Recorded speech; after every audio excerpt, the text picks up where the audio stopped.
turn now to the war in Europe, which is nearing 2 full years of active combat. Ukrainian President Volodymyr Zelensky is working to rally his troops, thanking them for destroying enemy targets and for defending their home country.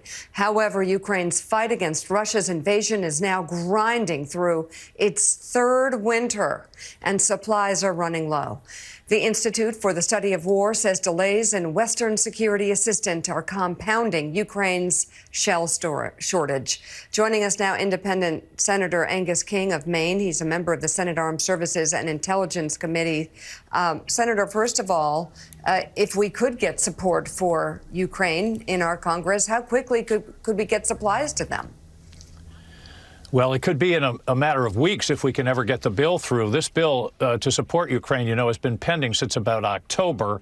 And the longer we fool around and don't get it done, it's a victory for Vladimir Putin. And it also is not only, we're not only emboldening Putin here, we're emboldening Xi Jinping with regard to Taiwan, right. Kim Jong-un, undermining the confidence of our allies.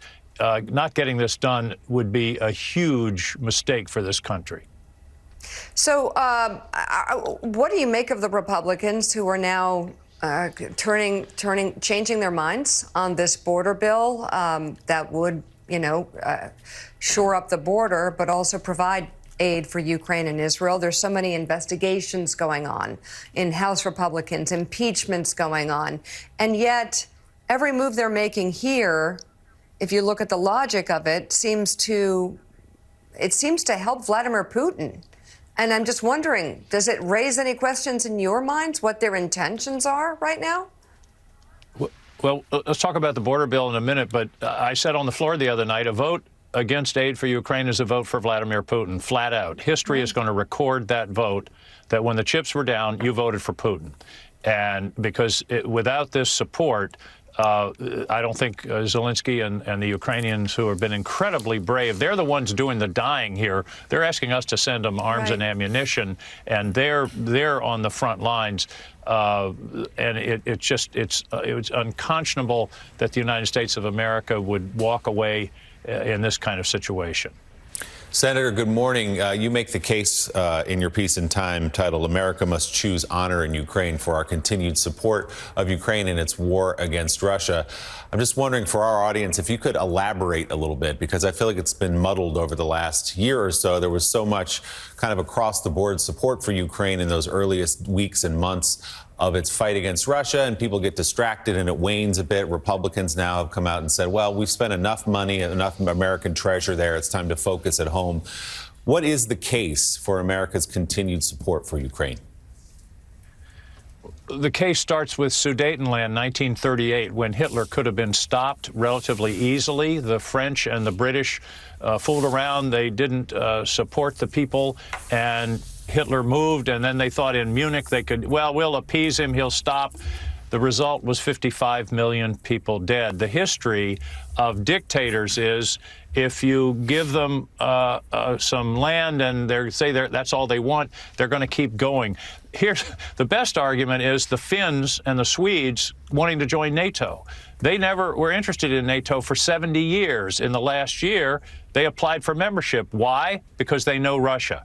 And they know that this war would not stop with Ukraine.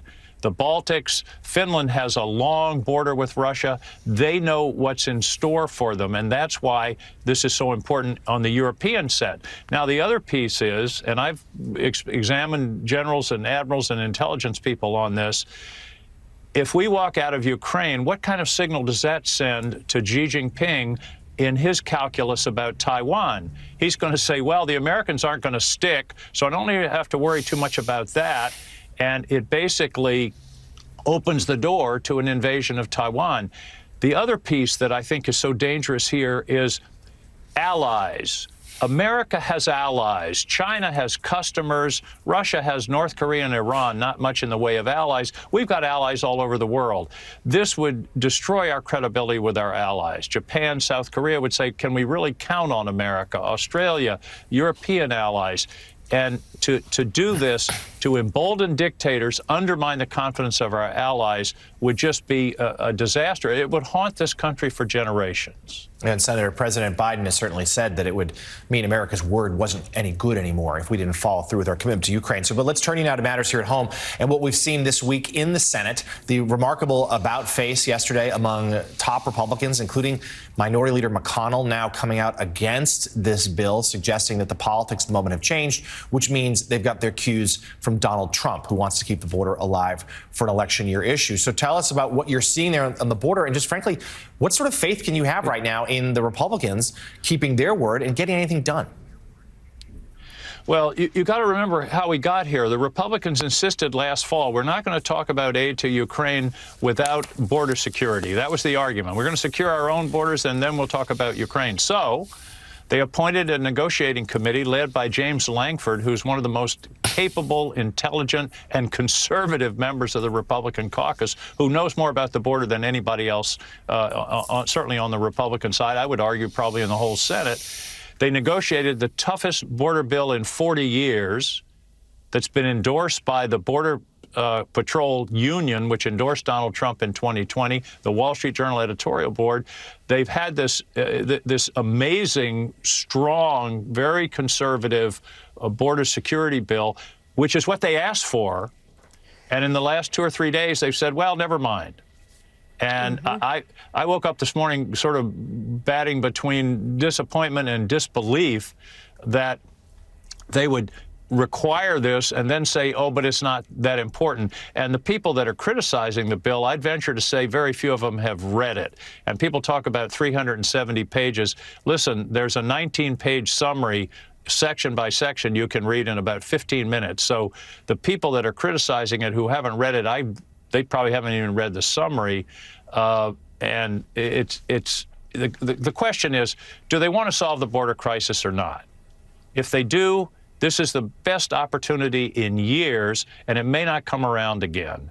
And it looks like what's happening is, and this certainly is coming from Mr. Trump, is they want the issue, not the solution. So they want the chaos at the border in order to hammer Joe Biden, hammer the Democrats in the fall.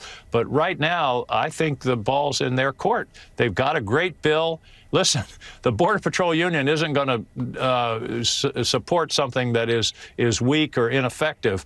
It was amazing when they came out for this bill yesterday, and it was even more amazing when my Republican colleagues started heading for the exits. I don't get it. Well, I do get it. I guess I get the politics, but boy, the policy's terrible.